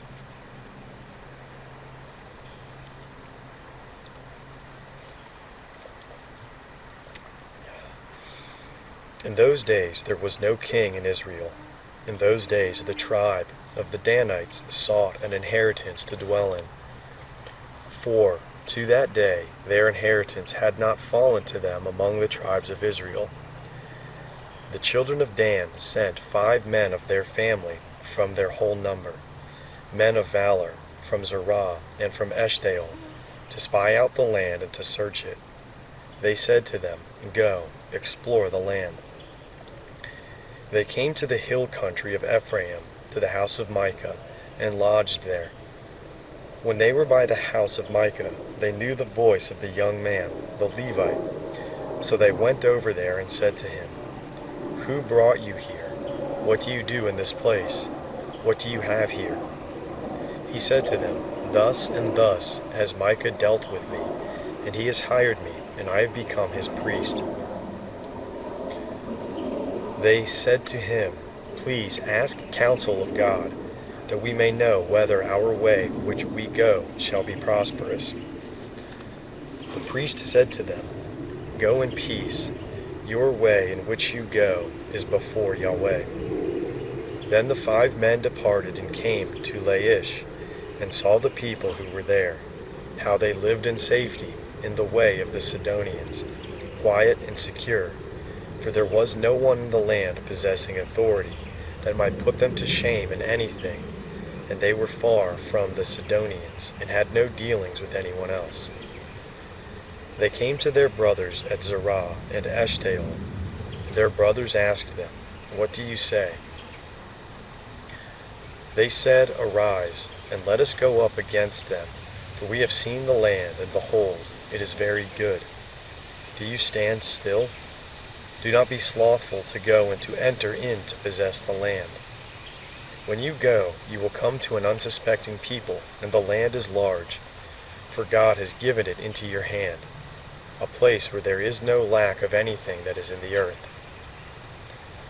The family of the Danites set out from Zerah and Eshtaol, with 600 men armed with weapons of war. They went up and encamped in Kiriath Jearim in Judah. Therefore they call the place Mahaneh Dan to this day. Behold, it is behind Kiriath Jearim. They passed from there to the hill country of Ephraim, and came to the house of Micah. Then the 5 men who went to spy out the country of Laish answered and said to their brothers, Do you know that there is in these houses an ephod, and teraphim, and a carved image, and a molten image? Now therefore consider that what you have to do. They went over there and came to the house of the young Levite man, even to the house of Micah, and asked him how he was doing. The 600 men, armed with their weapons of war, who were of the children of Dan, stood by the entrance of the gate. The 5 men who went to spy out the land came up, and came in there, and took the engraved image, the ephod, the teraphim, and the molten image, and the priest stood by the entrance of the gate, with the 600 men armed with weapons of war. When these went into Micah's house, and took the engraved image, the ephod, the teraphim, and the molten image, the priest said to them, "What are you doing?" They said to him, "Hold your peace, put your hand on your mouth, and go with us. Be a father and a priest to us. Is it better for you to be a priest to the house of one man, or to be the priest to a tribe and a family in Israel?" The priest's heart was glad, and he took the ephod, the teraphim, and the engraved image, and went with the people. So they turned and departed, and put the little ones, the livestock, and the goods before them. When they were a good way from the house of Micah, the men who were in the houses near Micah's house gathered together and overtook the children of Dan.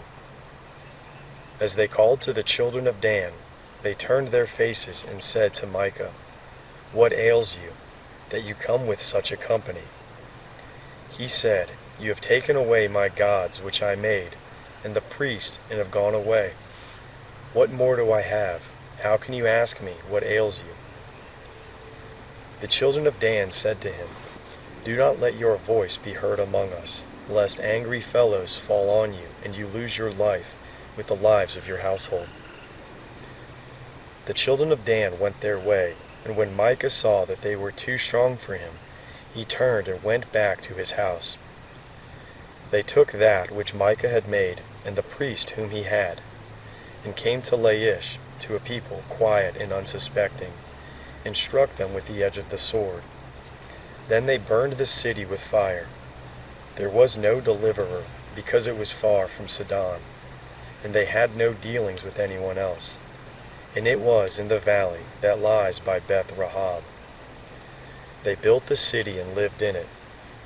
They called the name of the city Dan, after the name of Dan their father, who was born to Israel.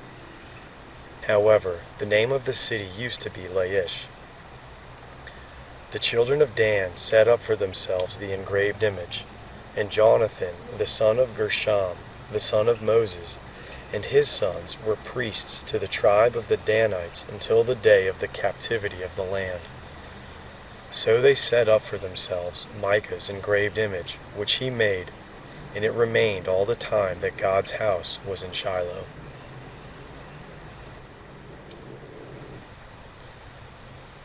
In those days, when there was no king in Israel, there was a certain Levite living on the farther side of the hill country of Ephraim, who took for himself a concubine out of Bethlehem, Judah. His concubine played the prostitute against him, and went away from him to her father's house, to Bethlehem, Judah, and was there for 4 months. Her husband arose and went after her, to speak kindly to her, to bring her again, having his servant with him and a couple of donkeys. She brought him into her father's house, and when the father of the young lady saw him, he rejoiced to meet him. His father-in-law, the young lady's father, kept him there, and he stayed with him 3 days. So they ate and drank, and stayed there. On the 4th day they got up early in the morning, and he rose up to depart. The young lady's father said to his son-in-law, "Strengthen your heart with a morsel of bread, and afterward you shall go your way." So they sat down, ate and drank, both of them together. Then the young lady's father said to the man, "Please be pleased to stay all night, and let your heart be merry." The man rose up to depart, But his father-in-law urged him, and he stayed there again. He arose early in the morning on the 5th day to depart. And the young lady's father said, "Please strengthen your heart and stay until the day declines." And they both ate. When the man rose up to depart, he and his concubine and his servant, his father-in-law, the young lady's father, said to him, "Behold, now the day draws toward evening. Please stay all night. Behold, the day is ending. Stay here that your heart may be merry, and tomorrow go on your way early that you may go home." But the man would not stay that night, but he rose up and went near Jebus, also called Jerusalem. With him were a couple of saddled donkeys. His concubine also was with him. When they were by Jebus, the day was far spent, and the servant said to his master, "Please come and let us enter into this city of the Jebusites and stay in it." His master said to him, "We will not enter into the city of a foreigner that is not of the children of Israel, but we will pass over to Gibeah." He said to his servant, "Come, and let us draw near to one of these places, and we will lodge in Gibeah or in Ramah." So they passed on and went their way, and the sun went down on them near Gibeah, which belongs to Benjamin. They went over there to go in to stay in Gibeah. He went in and sat down in the street of the city, for there was no one who took them into his house to stay. Behold, an old man came from his work out of the field at evening. Now the man was from the hill country of Ephraim, and he lived in Gibeah. But the men of the place were Benjamites. He lifted up his eyes and saw the wayfaring man in the street of the city. And the old man said, "Where are you going? Where did you come from?" He said to him, "We are passing from Bethlehem, Judah, to the farther side of the hill country of Ephraim. I am from there, and I went to Bethlehem, Judah. I am going to Yahweh's house, and there is no one who has taken me into his house. Yet there is both straw and feed for our donkeys, and there is bread and wine also for me, and for your servant, and for the young man who is with your servants. There is no lack of anything." The old man said, "Peace be to you.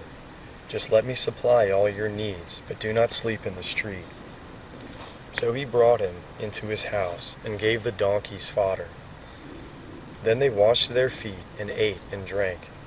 As they were making their hearts merry, behold, the men of the city, certain wicked fellows, surrounded the house, beating at the door, and they spoke to the master of the house, the old man, saying, "Bring out the man who came into your house, that we can have sex with him." The man, the master of the house, went out to them, and said to them, "No, my brothers, please do not act so wickedly, since this man has come into my house. Do not do this folly. Behold, here is my virgin daughter and his concubine. I will bring them out now. Humble them, and do with them what seems good to you. But to this man do not do any such folly." But the men would not listen to him. So the man grabbed his concubine and brought her out to them, and they had sex with her, and abused her all night until the morning. When the day began to dawn, they let her go. Then the woman came into the dawning of the day, and fell down at the door of the men's house where her lord was, until it was light. Her lord rose up in the morning, and opened the doors of the house, and went out to go his way. And behold, the woman, his concubine, had fallen down at the door of the house, with her hands at the threshold. He said to her, "Get up, and let us get going." But no one answered. Then he took her up on the donkey, and the man rose up and went to his place. When he had come into his house, he took a knife and cut up his concubine, and divided her, limb by limb, into 12 pieces, and sent her throughout all the borders of Israel. It was so that all who saw it said, Such a deed has not been done or seen from the day that the children of Israel came up out of the land of Egypt to this day. Consider it, take counsel, and speak.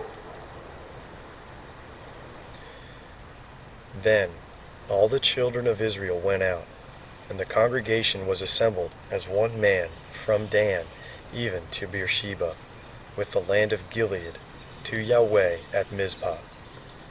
The chiefs of all the people, even of all the tribes of Israel, presented themselves in the assembly of the people of God, 400,000 footmen who drew sword. Now the children of Benjamin heard that the children of Israel had gone up to Mizpah. The children of Israel said, "Tell us, how did this wickedness happen?" The Levite, the husband of the woman who was murdered, answered, "I came into Gibeah, that belongs to Benjamin, I and my concubine, to spend the night. The men of Gibeah rose against me, and surrounded the house by night. They intended to kill me, and they raped my concubine, and she is dead. I took my concubine and cut her in pieces, and sent her throughout all the country of the inheritance of Israel, for they have committed lewdness and folly in Israel. Behold, you children of Israel, all of you, give here your advice and counsel." All the people arose as one man, saying, "None of us will go to his tent, neither will any of us turn to his house. But now, this is the thing which we will do to Gibeah. We will go up against it by lot, and we will take 10 men of 100 throughout all the tribes of Israel, and 100 of 1,000, and 1,000 out of 10,000, to get food for the people, that they may do when they come to Gibeah of Benjamin, according to all the folly that the men of Gibeah have done in Israel." So all the men of Israel were gathered against this city, knit together as one man. The tribes of Israel sent men through all the tribe of Benjamin, saying, "What wickedness is this that has happened among you? Now therefore deliver up the men, the wicked fellows who are in Gibeah, that we may put them to death and put away evil from Israel." But Benjamin would not listen to the voice of their brothers, the children of Israel. The children of Benjamin gathered themselves together out of the cities to Gibeah, to go out to battle against the children of Israel. The children of Benjamin were counted on that day out of the cities 26,000 men who drew the sword, in addition to the inhabitants of Gibeah, who were counted 700 chosen men. Among all these soldiers there were 700 chosen men who were left-handed. Every one of them could sling a stone at a hair and not miss. The men of Israel, besides Benjamin, who counted 400,000 men who drew sword, all these were men of war. The children of Israel arose, went up to Bethel, and asked counsel of God. They asked, "Who shall go up for us first to battle against the children of Benjamin?" Yahweh said, "Judah first." The children of Israel rose up in the morning and encamped against Gibeah.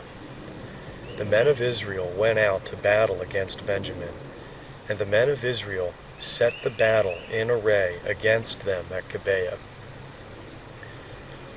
The children of Benjamin came out of Gibeah, and on that day destroyed 22,000 of the Israelite men down to the ground. The people, the men of Israel, encouraged themselves and set the battle again in array in the place where they set themselves in array the first day. The children of Israel went up and wept before Yahweh until evening, and they asked of Yahweh, saying, "Shall I again draw near to battle against the children of Benjamin, my brother?" Yahweh said, "Go up against him." The children of Israel came near against the children of Benjamin the second day. Benjamin went out against them out of Gibeah the second day, and destroyed down to the ground of the children of Israel again 18,000 men. All these drew the sword. Then all the children of Israel and all the people went up and came to Bethel and wept, and sat there before Yahweh, and fasted that day until evening. Then they offered burnt offerings and peace offerings before Yahweh. The children of Israel asked Yahweh, for the ark of the covenant of God was there in those days. And Phinehas, the son of Eleazar, the son of Aaron, stood before it in those days, saying, Shall I yet again go out to battle against the children of Benjamin, my brother, or shall I cease? Yahweh said, Go up, for tomorrow I will deliver him into your hand. Israel set ambushes all around Gibeah.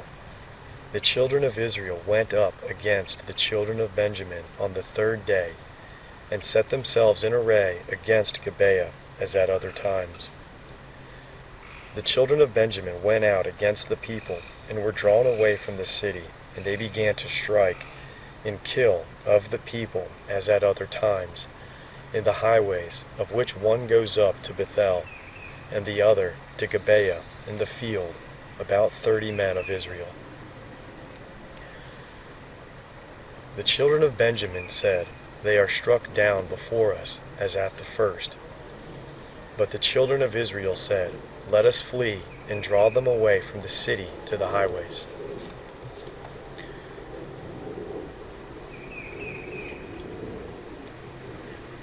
All the men of Israel rose up out of their place, and set themselves in array at Baal Tamar. Then the ambushers of Israel broke out of their place, even out of Ma'ara Gabah. 10,000 chosen men out of all Israel came over against Gibeah, and the battle was severe, but they did not know that disaster was close to them. Yahweh struck Benjamin before Israel, and the children of Israel destroyed of Benjamin that day 25,100 men. All these drew the sword. So the children of Benjamin saw that they were struck, for the men of Israel yielded to Benjamin, because they trusted the ambushers who they had set against Gibeah. The ambushers hurried and rushed on Gibeah. Then the ambushers spread out and struck all the city with the edge of the sword. Now the appointed sign between the men of Israel and the ambushers was that they should make a great cloud of smoke rise up out of the city. The men of Israel turned in the battle, and Benjamin began to strike and kill of the men of Israel about 30 persons. For they said, Surely they are struck down before us as in the first battle. But when the cloud began to rise up out of the city in a pillar of smoke, the Benjamites looked behind them, and behold, the whole city went up in smoke to the sky. The men of Israel turned, and the men of Benjamin were dismayed, for they saw that disaster had come on them. Therefore they turned their backs before the men of Israel to the way of the wilderness. But the battle followed hard after them, and those who came out of the cities destroyed them in the middle of it. They surrounded the Benjamites, chased them, and trod them down at their resting place, as far as near Gibeah toward the sunrise. 18,000 men of Benjamin fell. All these were men of valor. They turned and fled toward the wilderness to the rock of Ramon. They gleaned 5,000 men of them in the highways, and followed hard after them to Gidom. They struck 2,000 men of them, so that all who fell that day of Benjamin were 25,000 men who drew the sword. All these were men of valor, but 600 men turned and fled toward the wilderness to the rock of Ramon, and stayed in the rock of Ramon 4 months. The men of Israel turned again on the children of Benjamin, and struck them with the edge of the sword, including the entire city, the livestock, and all that they found. Moreover, they set all the cities which they found on fire.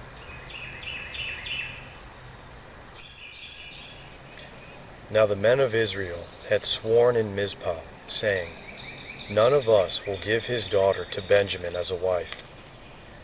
The people came to Bethel and sat there until evening before God, and lifted up their voices and wept severely. They said, "Yahweh, the God of Israel, why has this happened in Israel, that there should be one tribe lacking in Israel today?" On the next day, the people rose early and built an altar there, and offered burnt offerings and peace offerings. The children of Israel said, "Who is there among all the tribes of Israel who did not come up in the assembly to Yahweh?" For they had made a great oath concerning him who did not come up to Yahweh to Mizpah, saying, "He shall surely be put to death." The children of Israel grieved for Benjamin their brother, and said, "There is one tribe cut off from Israel today. How shall we provide wives for those who remain, since we have sworn by Yahweh that we will not give them of our daughters to wives?"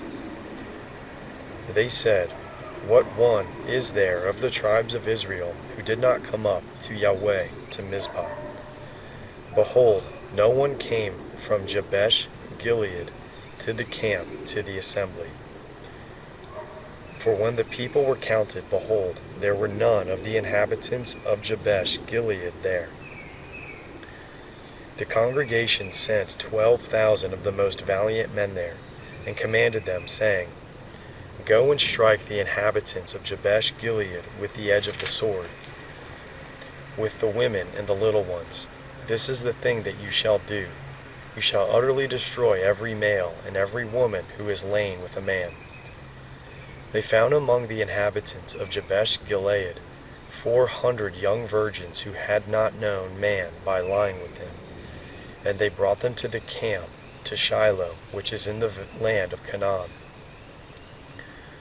The whole congregation sent and spoke to the children of Benjamin who were in the rock of Ramon, and proclaimed peace to them. Benjamin returned at that time, and they gave them the women whom they had saved alive of the women of Jabesh Gilead. They still were not enough for them. The people grieved for Benjamin, because Yahweh had made a breach in the tribe of Israel. Then the elders of the congregation said, How shall we provide wives for those who remain, since the women are destroyed out of Benjamin? They said, There must be an inheritance for those who are escaped of Benjamin, that a tribe not be blotted out from Israel. However, we may not give them wives of our daughters, for the children of Israel had sworn, saying, Cursed is he who gives a wife to Benjamin. They said, Behold, there is a feast of Yahweh from year to year in Shiloh, which is on the north of Bethel, on the east side of the highway that goes up from Bethel to Shechem, and on the south of Lebanon. They commanded the children of Benjamin, saying, Go and lie in wait in the vineyards, and see, and behold, if the daughters of Shiloh come out to dance in the dances, and come out of the vineyards, and each man catch his wife of the daughters of Shiloh, and go to the land of Benjamin. It shall be, when their fathers or their brothers come to complain to us, then we will say to them, Grant them graciously to us, because we did not take for each man his wife in battle, neither did you give them to them, otherwise you would now be guilty. The children of Benjamin did so, and took wives for themselves according to their number, of those who danced, whom they carried off. They went and returned to their inheritance, built the cities, and lived in them. The children of Israel departed from there at that time, every man to his tribe and to his family, and they each went out from there to his own inheritance. In those days there was no king in Israel. Everyone did that which was right in his own eyes. The end of the book of Judges.